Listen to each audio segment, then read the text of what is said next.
After weeks of painting Mamdani as the fourth horseman of the Trumpocalypse, they didn't know what to do with themselves. This is how upside down this crop of MAGAteers is. They're mad at Trump. Some of them are furious at Trump because he was friendly with the new mayor of New York. Last week, he had a big celebratory dinner for the Saudi prince whose goons dismembered a columnist for the Washington Post. No problem. This, too much. I got news for you guys. Anybody who's surprised that Trump got along with Mamdani should not be surprised. Trump loves when famous people. How did we wind up with a president and a vice president who wear more makeup than Kylie Jenner and Lady Gaga combined?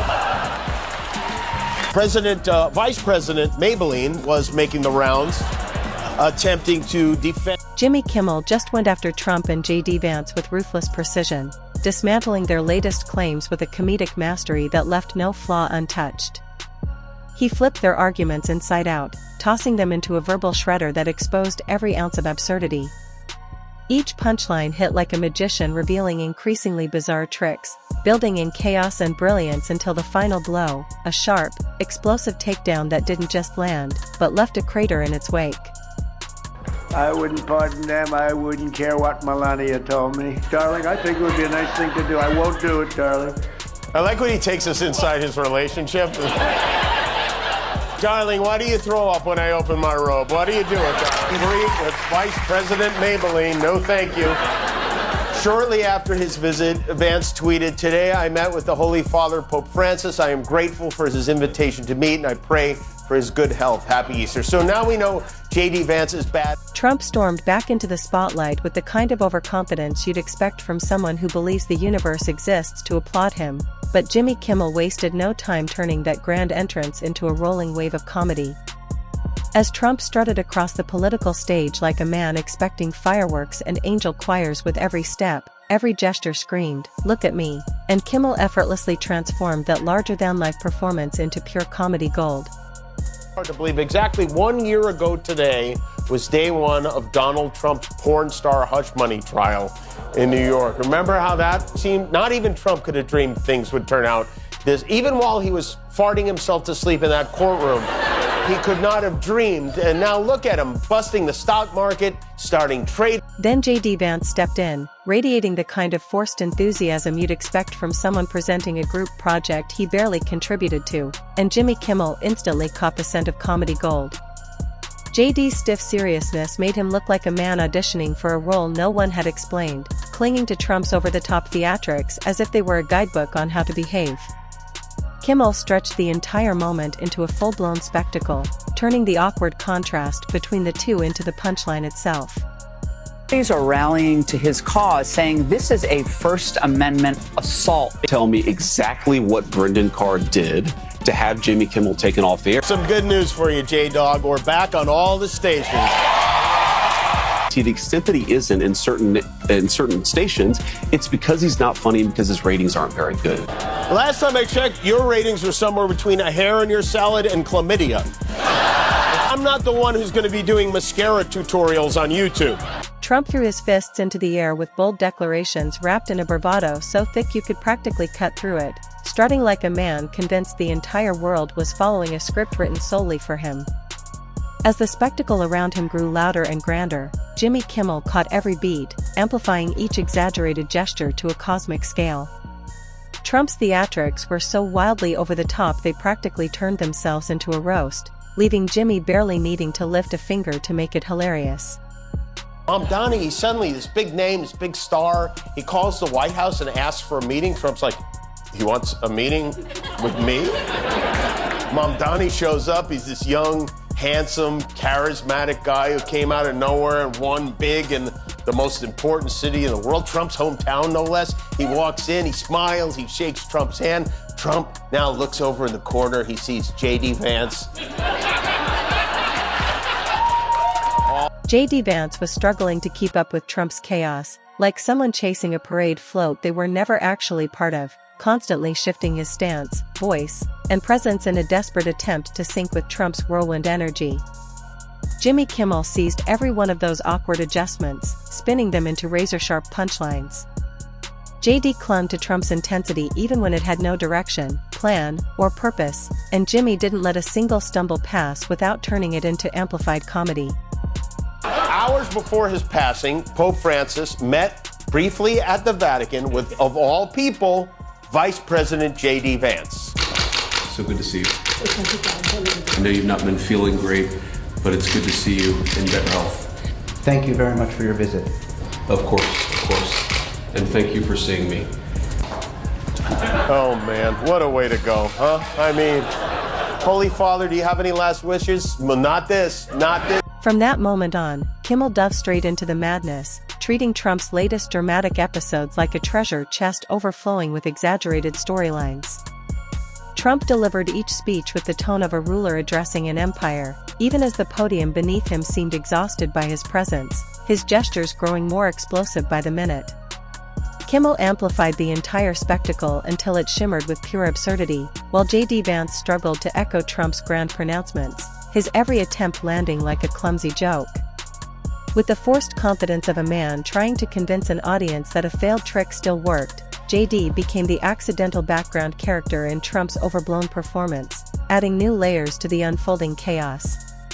Trump strutted as though unveiling a world-changing creation, only for the reveal to feel flimsy and fake, and Kimmel turned that inflated display into a roaring comedy siren, transforming Trump's self-importance and J.D.'s awkward mimicry into a full-scale cinematic roast. It was like he was giving a wedding toast to his new son-in-law. He was effusive.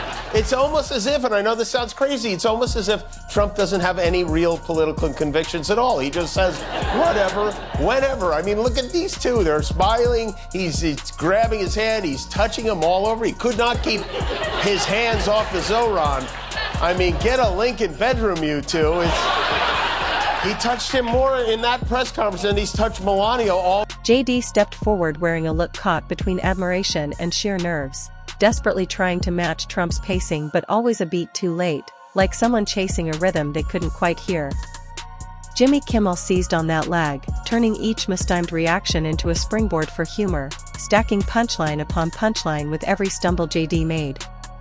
He then zeroed in on Trump's signature flair for making announcements as if they could rewrite the laws of the universe, speaking with the intensity of a man expecting thunder to roll on command and the confidence of someone awaiting a marble monument of himself to appear. Kimmel inflated those moments into full-blown comedic tremors, with Trump's exaggerated gestures practically writing their own jokes. Meanwhile, J.D. tried to keep the performance alive, nodding so forcefully it looked like he was fighting off the cold, his flashes of seriousness fluttering away like confetti in a storm.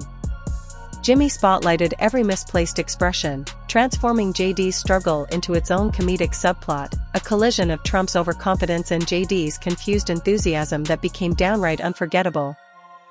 One of the most interesting things that came out of the chat is that J.D. Vance apparently did not agree with Trump's plan to bomb. He wrote, "I think we are making a mistake, and I'm not sure the president is aware how inconsistent this is with his message on Europe right now." And then Pete Hegseth chimed in. He said, "VP, I understand your concerns. I fully support you raising with POTUS." In other words, good luck with... Trump cranked his self-importance to maximum volume, turning every appearance into something that felt one step short of an opera finale.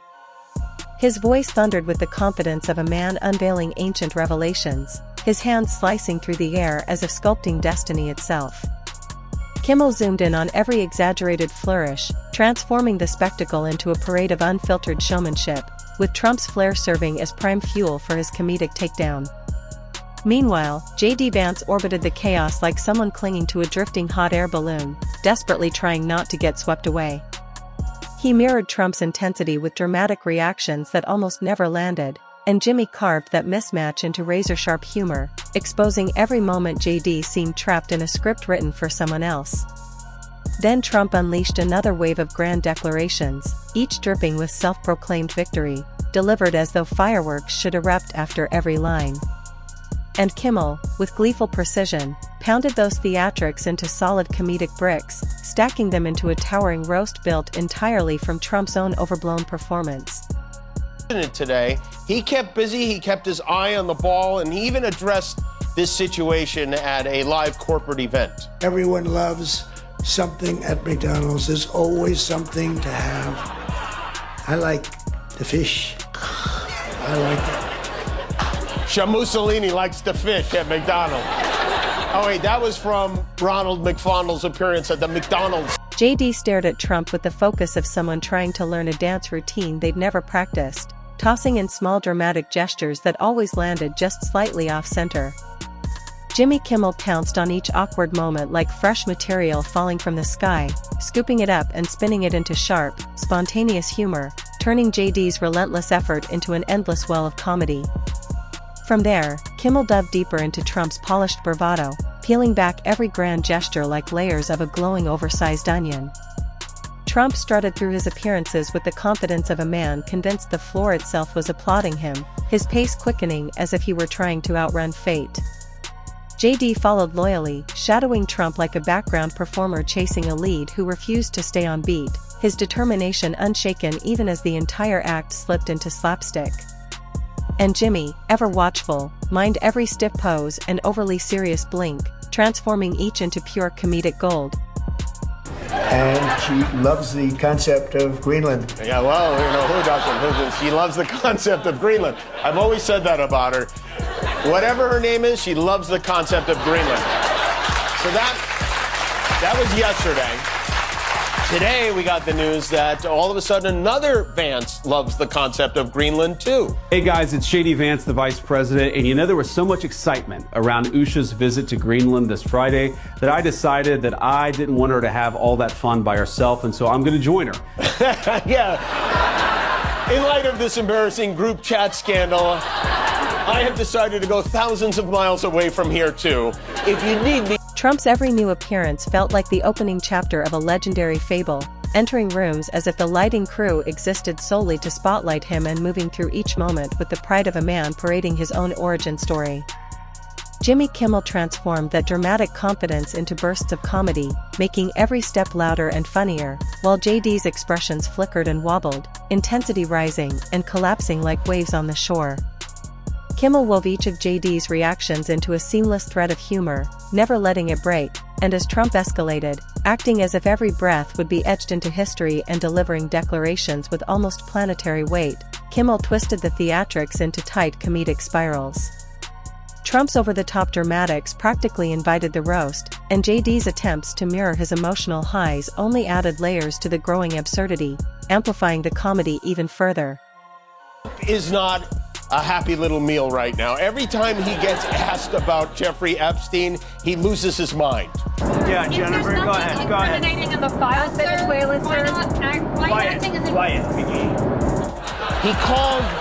He called her Piggy. He said, "Quiet, Piggy," to a reporter, and it barely made the news. If a man spoke like that to a female coworker in like a workplace harassment training video, you go, that's over the top. Nobody would do that. But if the pilot on Air Force One behaved like the president, he wouldn't be allowed to fly. Whenever Trump cranked up the intensity of a sentence, JD immediately tried to match it, puffing out his chest even more whenever Trump did, and Jimmy Kimmel transformed the whole chain of imitation into a comedic staircase, climbing higher with each sarcastic observation. Trump then launched into another round of grand gestures, circling his claims with the flair of a showman, arms sweeping wide, eyes flashing, and posture snapping into dramatic form, all of which Kimmel polished into sharp, gleaming satire. Trump's self-made spectacle became the perfect platform for Jimmy's comedic control, who stretched JD's mirrored theatrics into exaggerated portraits that blended seamlessly with Trump's oversized performance, turning his showmanship into a full-stage production with imaginary spotlights and an orchestra only he could hear. Every purposeful step and every epic-sounding word was amplified by Kimmel into comedic confetti, while JD's desperate attempts to keep pace morphed into physical comedy, each move layering new humor. Jimmy folded every layer into his razor-sharp roast, making the entire scene sparkle with punchlines, and when Trump fired off another series of sweeping declarations, Kimmel cracked each one open like a glowing treasure chest, turning every flick of the wrist, shift in stance, and perfectly timed pause into raw material for comedy. Looks here, you see Stephen Miller sucking on his pinkies, and he looks around at all these weird, unattractive, AI-generated human vomits in his office, and he's like, why can't I have this Mamdani around? It's the classic opposites attract love story, and Hollywood is taking notice. Mandami, whatever the hell his name is. He thinks it's wonderful to have men playing in women's sports. Donald Trump, since I know you're watching, turn the volume up. It's funny how you can't even see. This guy is a communist at the highest level. He wants to destroy New York. I am Donald Trump's worst nightmare.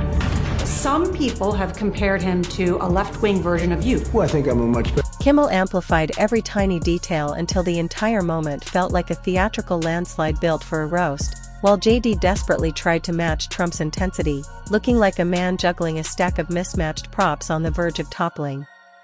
His movements grew louder, expressions sharper, and timing more frantic, and Jimmy folded each attempt into the rising storm, shaping it all into one escalating wave of satire. Trump ended his act with the swagger of a legend, chin lifted as if posing for a commemorative coin, and the finale burst with over-the-top pageantry, only for Kimmel to collapse the grand exit into a spectacular comedic implosion. JD struck one last dramatic pose beside him, faltering and wobbling, which Kimmel froze like a glitter-dusted firework at its peak, transforming the spectacle into pure comedy. Trump's myth-making unraveled into a playground of punchlines. JD's strained loyalty became one final joke, and Kimmel towered over the aftermath he expertly crafted, leaving shocked laughter and a clear runway for whatever chaos they deliver next. Even after the curtain fell, Trump radiated like a spotlight refusing to shut off, every tilt and pause unfolding like mini-epics, and Kimmel, without exaggeration, simply expanded Trump's dramatic gravity into fresh waves of hilarity. The spectacle refused to fade, the punchlines kept landing, and JD, still trying to anchor himself to Trump's spiraling performance, inadvertently added even more comedy just by keeping up.